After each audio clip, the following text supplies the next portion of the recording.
Dans cette édition, face à face ce matin à Libreville, entre le Premier ministre, chef du gouvernement Julien Kogué-Bekale et les représentants des syndicats et confédérations syndicales, objectif mise en place d'un cadre de concertation permanent. Et puis la réhabilitation de Notre-Dame de l'Équateur des Trois Épis de Sindara. Dans ce journal, Stevie Oyan-Mesui et Félix Moudibangoyi nous amènent dans le département de Tsamba-Magoti où les cadres de cette localité peaufinent les stratégies permettant de rénover ce patrimoine culturel et religieux. Bonsoir et merci de nous rejoindre sur Gabon Première pour vous informer. En ouverture de ce journal, le gouvernement de la République et les partenaires sociaux se sont accordés ce jour sur la mise en place d'un dialogue social permanent dont un arrêté sera pris par le Premier ministre Julien Kogué-Bekale. Les contours de ce projet dans ce reportage de Guifré Ndongo-Biang et Cédric Zengdo de notre rédaction. Un cadre institutionnel de dialogue social permanent, un nouveau paradigme qui vise la construction d'une administration forte.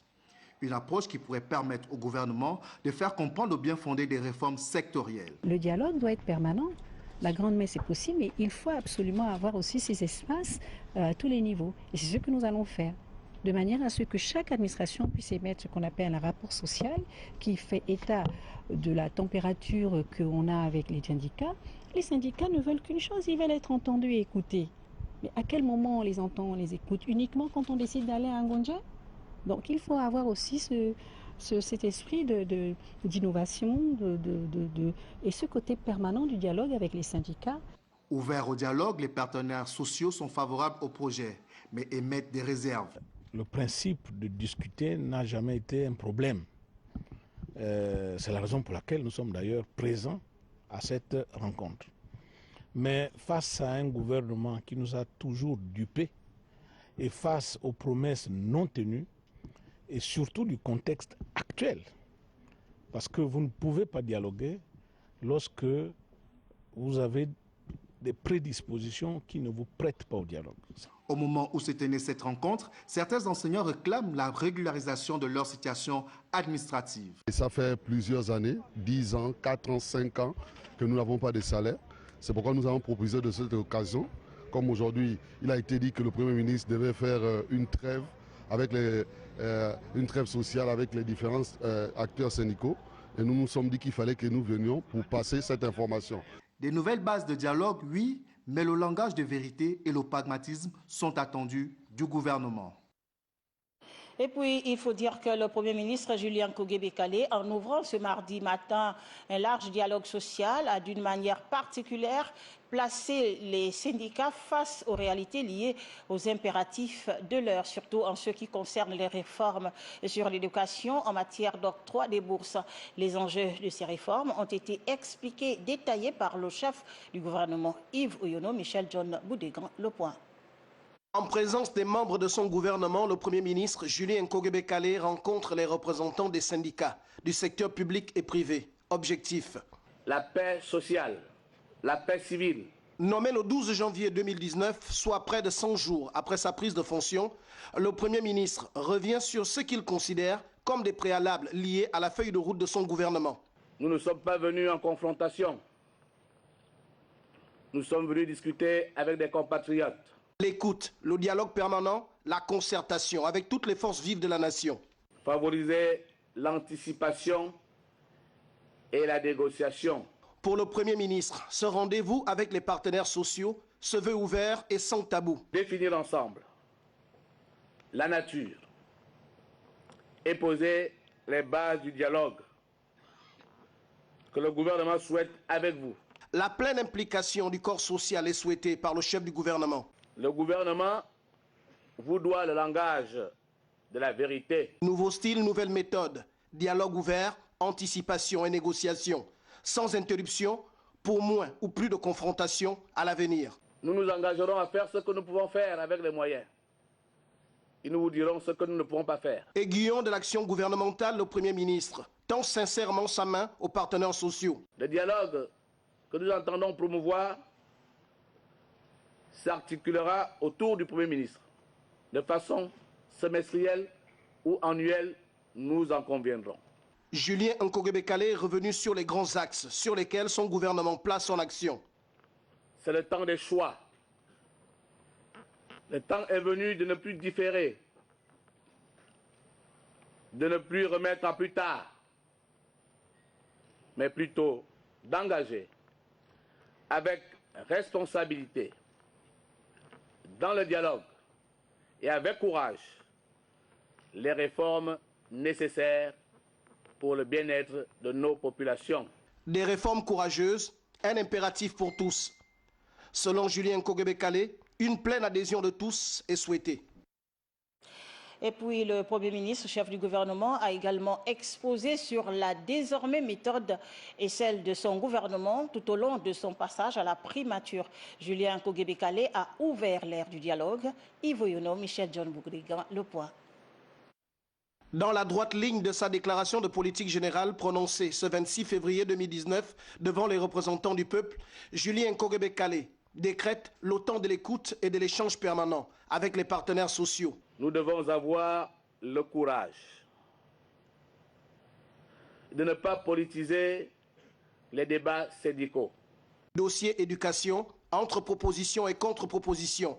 Le Premier ministre appelle à la responsabilité, à la recherche de l'intérêt commun et du choix responsable. Nous ne pouvons pas continuer à faire cohabiter un système de formation tourné majoritairement vers l'enseignement généraliste avec un marché du travail de plus en plus demandeur de main-d'œuvre qualifiée et hautement qualifiée.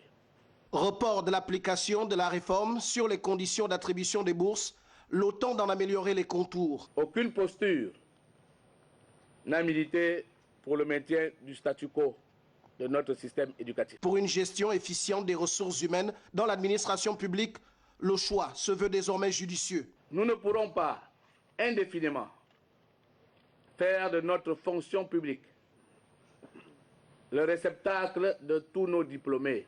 Côté fonction publique, des dossiers de régularisation en bonne voie.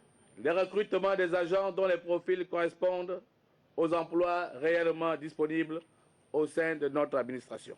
Le Premier ministre opte pour des discussions permanentes et constructives. On ne peut pas, en permanence, être dans une position ni de confrontation, ni d'exigence, ni de recevoir.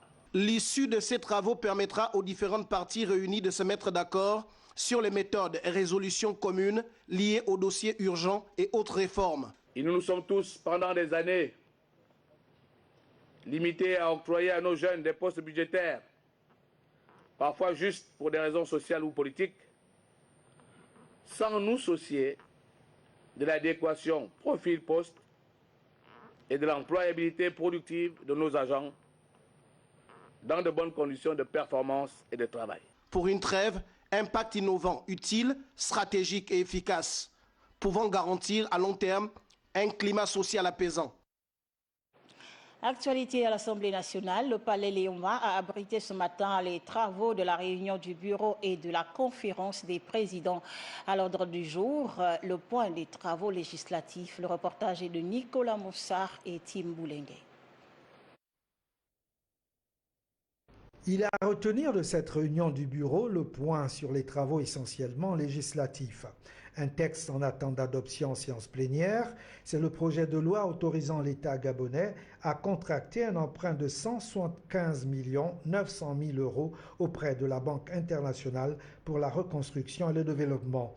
L'autre texte en cours d'examen est le projet de loi réglementant le secteur des hydrocarbures en République gabonaise. Faustin Boukoubi, le président de l'Assemblée nationale, qui a placé cette législature sous le signe du pragmatisme, s'est dit rassuré par les présidents des commissions à pied d'œuvre. Ce sentiment partagé aux membres du bureau s'est matérialisé en réunion de la conférence des présidents. En lieu et place du point des travaux législatifs, dévolu traditionnellement au secrétariat général pour la présentation, ce sont les présidents des commissions générales permanentes en personne qui ont exposé de manière concise les travaux de leur domaine d'activité. De la commission des lois à celle de l'environnement, en passant par la toute jeune commission de la communication, Le président de l'Assemblée nationale, Faustin Boukoubi, a pu constater, par exemple, l'intérêt des députés pour la recherche et la collecte des textes législatifs. En pédagogue averti, Faustin Boukoubi a rappelé le rôle de chacun en conformité avec le nouveau règlement intérieur de l'institution. Également dans ce journal, le rapport final de la deuxième phase du programme national Jeunes Entrepreneurs Café Cacao qui vient d'être présenté par le coordinateur du projet. La cérémonie s'est déroulée en présence du directeur général de la KESTAB, initiateur du projet. Compte rendu chez Lamé Balé et Franck Mexan Mangolo. Être de dignes ambassadeurs auprès des autres jeunes des différentes localités, voici la mission confiée aux 10 lauréats retenus parmi les 100 jeunes de la deuxième phase du programme Jeunes Entrepreneurs Café Cacao GK, après s'être distingués par le travail abattu dans leurs différentes plantations. Là, nous venons de clôturer la deuxième phase, effectivement, qui nous a mené à installer 100 jeunes. En un mot, c'est une satisfaction totale d'avoir atteint les objectifs qui ont été assignés pour les deux phases. Pour les bénéficiaires dont la sélection a été rude, GK peut efficacement lutter contre le chômage. Les cultures vivrières associées au café et cacao ont déjà permis à plusieurs d'entre nous d'avoir quelques revenus financiers en attendant l'entrée en production du café ou cacao. Le directeur général de la KESTAB, initiateur du projet, a souligné l'importance de GK pour les autorités gabonaises. Le résultat auquel nous avons abouti aujourd'hui marque la ferme volonté du président de la République, chef de l'État, son Excellence Ali Bongo Ondimba, de promouvoir non seulement l'emploi de la jeunesse gabonaise, mais aussi l'agriculture dans notre pays. Vous avez vu tout à l'heure les images qui ont été projetées, que les plantations sont belles, les jeunes sont motivés. Donc nous aimerons être accompagnés par les différents partenaires pour que le modèle soit étendu à l'ensemble du pays. À ce jour, le programme Jeunes Entrepreneurs Café Cacao a déjà installé 150 jeunes agripreneurs dans cette province. La troisième phase, qui débutera le mois de mai prochain, va recruter 100 jeunes sur toute l'étendue du territoire national. Double audience au ministère du Commerce. Le patron de ce département, David Mbadinga, a reçu à son cabinet de travail les responsables de la CIMAF Gabon, ensuite le directeur de l'Organisation internationale de la francophonie. Les questions d'intérêt commun étaient au centre des échanges. Compte rendu Annie Konkassa et Michel John Boudégan. Apporter sa contribution au développement du pays à travers son savoir-faire en matière d'assainissement, c'est la substance des échanges entre le maire de Libreville et l'ambassadeur haut représentant de la République de France au Gabon. Ça a été l'occasion de rencontrer le maire de Libreville et de parler des sujets d'intérêt commun que nous avons, notamment en matière de coopération, de parler de ses nouvelles responsabilités, non seulement en tant que maire, mais également en tant que président de Cité Unie, en tant que président de l'Association des maires du Gabon. Le Gabon est la capitale. Il y a beaucoup de sujets. Il y a les sujets culturels, il y a les sujets de développement économique, il y a les sujets proprement collectivité territoriale, par exemple, d'enlèvement des ordures ménagères, autant de points sur lesquels la France peut apporter sa contribution au Gabon, et je pense notamment à la ville de Paris, ou pourquoi pas la ville de Levallois-Perret, ou pourquoi pas et peut-être surtout la ville de Nice, avec laquelle Libreville a une coopération décentralisée, et la ville de Nice est très intéressée à pouvoir relancer, développer sa coopération avec la capitale du Gabon. Cette coopération pourrait être une occasion pour le Gabon de trouver une solution à la problématique liée à la gestion des ordures ménagères, afin de rendre plus reluisantes les villes des 9 provinces. Voilà, madame, messieurs, c'était plutôt là l'édite de la capitale gabonaise, Léandre Zué, qui a reçu en audience l'ambassadeur haut représentant de la République de France près le Gabon. Cette rencontre a constitué une occasion pour les deux hommes de faire connaissance et de parler de la coopération bilatérale entre nos deux pays. Et c'était un reportage de Betty Anzembe. Autre actualité dans cette édition d'information, 2 mois après la chute d'un conteneur dans les eaux, les autorités portuaires ont pu retrouver cette cargaison qui a fini par remonter en surface. Les services de l'OPRAG, de la douane et le consignataire se sont retrouvés pour procéder à la réception du dit conteneur avant de l'ouvrir afin de constater dans quel état se trouve la marchandise qui était stockée dans cette embarcation. Les détails dans ce reportage d'Henrik Bokoko et Victor Moudunga. Ce conteneur aux facettes endommagées est celui qui était enfoui dans la mer suite à un incident causé par le service de manutention du port de Vendo le 10 février dernier. Après plus de 2 mois et demi dans les eaux, cette cargaison est remontée à la surface et a été retirée de la mer pour le quai. D'où la présence des équipes concernées pour constater l'état de la marchandise contenue dans cette grande caisse métallique. Le port est sous douane, la consommation aussi et surtout le représentant du client qui est le consignataire du client MERS. Et lorsque nous nous retrouvons, nous déterminons les responsabilités de tous chacun et après avoir déterminé les responsabilités de tous chacun, on procède à la destruction le plus souvent selon que la marchandise ne pourrait plus être sur la consommation. À pareille circonstance, le niveau de responsabilité est déterminé en tenant compte du rôle des différents maillons de la chaîne. Entre la douane et le consignataire, la lumière est faite. Face à ce cas de figure, il faut dire que cette marchandise a déjà été dédouanée. Et lorsque la marchandise a été dédouanée, eh bien, la seule obligation qui incombe à la douane, c'est surveiller l'enlèvement de cette marchandise. Donc, c'est au moment de la manipulation de la marchandise, donc de la manutention, que le conteneur a fait sa chute dans l'eau. Maintenant, la douane n'est pas responsable à ce niveau. Pour ce qui est du client, il a été indemnisé.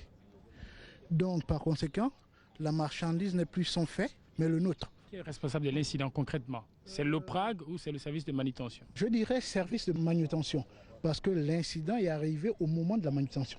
À l'intérieur de ce conteneur miraculé se trouve une marchandise désormais avariée, composée de filtres à eau, de bouillard et autres appareils de cuisine. La procédure étant enclenchée, le consignataire attendra à son tour un dédommagement suite à ce fait rarissime.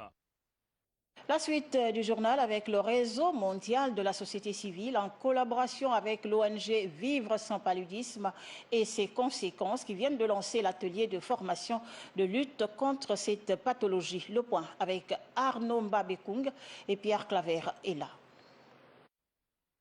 Cet atelier de formation sur la lutte contre le paludisme répond aux préoccupations des autorités gabonaises. C'est pour cette raison que le réseau mondial de la société civile, notamment la section du Gabon et les parties prenantes, ont uni leurs forces de manière plus efficace afin d'éliminer le paludisme. Les associations ou les organisations de la société civile sont partie intégrante du dispositif institutionnel de la protection de l'environnement de la République gabonaise. Donc, c'est dire que si les associations ou les organisations de la société civile constituent ou sont ou demeurent dans l'architecture institutionnelle un organe institutionnel dans le cadre de la protection de l'environnement, c'est tout à fait logique que l'administration soit en relation, soit un partenaire des organisations de la société civile. Les thématiques ou alors les préoccupations environnementales ont forcément dans le cadre de l'amélioration du cadre de vie une relation vraiment intime avec les questions de santé. Et le paludisme ne saurait se soustraire à cette observation. Donc, il est de notre devoir, dans le cadre de ce réseau qui est en train de se construire, de mettre en place quelque chose qui soit intégrateur, qui tiendra compte non seulement des organisations de la société civile qui traitent des problématiques de lutte contre le palud, mais également des administrations qui y sont associées. Les travaux vont s'articuler autour de 5 thématiques, parmi lesquelles des activités à mener dans l'année, le renforcement des capacités dans le domaine du paludisme, pour ne citer que celle-là, ceci en vue d'apporter une réponse multisectorielle efficace pour un monde sans paludisme d'ici 2030. Également, la Fondation Gertrude François, en partenariat avec la Caisse nationale de sécurité sociale, qui viennent de lancer le projet Une nouvelle vie. Ce projet vise la réhabilitation du centre de santé mentale de Mélène. Joyce Lorna Awangi et Gérard Magnagna nous en parlent. 400 millions de personnes dans le monde sont atteintes selon l'OMS des troubles mentaux et neurologiques. Et le Gabon n'est pas épargné par ce phénomène. C'est donc pour accompagner le centre de santé mentale de Mélène dans la prise en charge des personnes atteintes de troubles mentaux que la Fondation Gertrude François a lancé le projet Une Nouvelle Vie. Un projet qui vise plusieurs objectifs. La Fondation Gertrude François attend donc démocratiser le débat sur la santé mentale pour emmener les populations à prendre conscience de sa gravité et son impact sur la société. Dédramatiser le regard sur les maladies mentales et surtout porter un plaidoyer pour une meilleure prise en charge des malades sont les deux principaux objectifs de la Fondation Gertrude François. Et c'est dans ce cadre que nous avons mis en place le projet Une Nouvelle Vie en faveur des pensionnaires du centre de santé malade de Mélène. La matérialisation du projet Une Nouvelle Vie va apporter un souffle nouveau au centre de santé mentale de Mélène. Nous souhaitons que beaucoup d'autres aussi viennent se greffer au projet afin de faire sortir ces malades de l'endroit où ils se trouvent pour impulser une nouvelle dynamique. C'est un projet de vie en fait. Voilà, et donc sur le long terme, c'est de voir Mélène jolie, avec des fleurs et de redonner l'espoir aux gens. Le projet Une Nouvelle Vie a déjà l'adhésion de plusieurs partenaires tels que la CNSS, la Fondation Sylvia Bongo, la Fondation Albertine Amissa Bongo et bien d'autres. Et la Fondation Gertrude François entend compter sur toutes les bonnes volontés afin de mener à bien ce projet. En politique, une nouvelle cellule de l'Union des patriotes gabonais loyalistes vient d'être implantée au quartier Terre-Nouvelle, c'est dans le 5e arrondissement de Libreville. Le promu, Aimé Kombila, a tenu à dire toute sa gratitude au premier responsable de ce parti. Explication Aniko Kassa. Les images sont de Victor Mundunga. Aimé Nestor Kombila, c'est lui, le président de la cellule de l'Union des patriotes gabonais loyalistes, implantée au quartier Terre-Nouvelle. Installé dans ses fonctions par le premier responsable de cette formation politique, ce dernier aura pour mission d'assurer les intérêts du parti dans le 5e arrondissement de Libreville. Au nom de l'Union des patriotes gabonais loyalistes et en mon nom propre en tant que président du parti, conformément aux statuts et règlements intérieurs et en vertu des pouvoirs qui me sont conférés, je vous installe dans vos fonctions de président de la cellule du PPR. Le promu dit travailler avec ardeur sur le terrain pour faire adhérer davantage des militantes et militants et faire appliquer les lois et règlements en vigueur de ce parti. C'est un bureau qui devra répondre aux attentes justes de son parti et le respect du statut et du règlement intérieur. Nous avons nos doléances que nous allons toujours prononcer à notre hiérarchie supérieure. Et notre hiérarchie supérieure pourra réfléchir comment faire pour aider les populations que nous avons autour de nous. L'installation de ce nouveau responsable de la cellule de l'UPGL vient ici contribuer à asseoir le parti dans le giron politique national. Cap sur la province de Langounié, quelques jours après l'incendie qui s'est déclaré à Notre-Dame de l'Équateur des 3 épis de Sindara, les cadres de cette localité viennent d'effectuer une descente de terrain. Objectif, voir dans quelle mesure réhabiliter ce lieu historique et symbolique pour non seulement la localité mais aussi le Gabon tout entier. Stevie Oyan Mesui, Félix Moudi Bangoyi, reportage. Notre-Dame de l'Équateur et des 3 épis de Sindara. Toute une symbolique pour les populations du département de Tsamba-Magoti, de Langounié, du Gabon en général. De manière violente, depuis le 14 avril dernier, une partie de cette bâtisse historique s'en est allée à quelques mois de la célébration de son 120e anniversaire. Sindara était, si vous voulez, après Lambaréné, un des plus grands foyers de formation de chrétiens et d'intellectuels. Pour réhabiliter ce lieu, une descente de terrain des fils de la localité s'est imposée par une délégation conduite par le sénateur du département de Tsamba-Magoti. C'est le cœur meurtri que je découvre ce décor de désolation, digne d'un spectacle d'apocalypse, alors que nous étions en train de nous préparer pour organiser les 120 ans de la mission des 3 épis de l'Équateur. Notre-Dame de l'Équateur et des 3 épis de Sindara, l'un des grands monuments culturels et religieux du Gabon. Elle a besoin d'une véritable cure de jouvence pour redonner à cette mission l'éclat d'antan. Nous avons vu toute la solidarité qui s'est manifestée autour de de la cathédrale Notre-Dame de Paris. Et aujourd'hui, nous avons vu aussi comment cette situation qui s'apparente à cette tragédie que nous avons enregistrée ici, est-ce un symbole?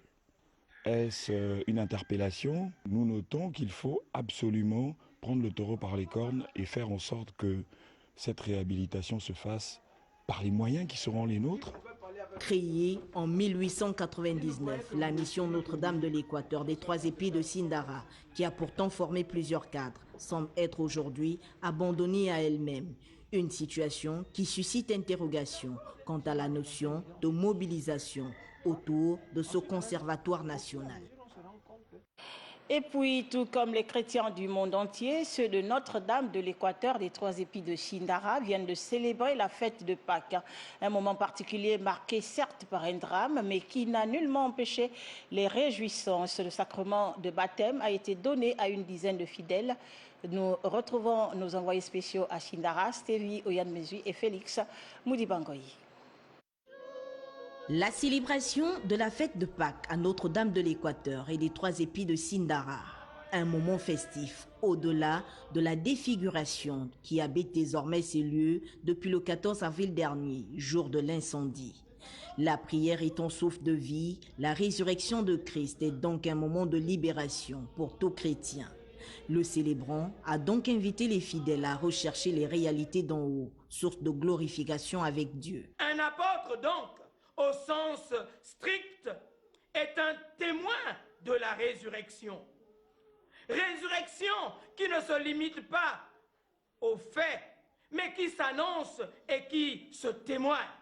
Autre temps fort de ce moment particulier pour les chrétiens du monde entier, le baptême à une dizaine de fidèles qui a voulu naître de nouveau. L'abbé Jules Marnzinga a bien fait de rappeler que ce sacrement n'est nullement un diplôme. Un né de nouveau doit refléter son appartenance à Dieu de par ses actes.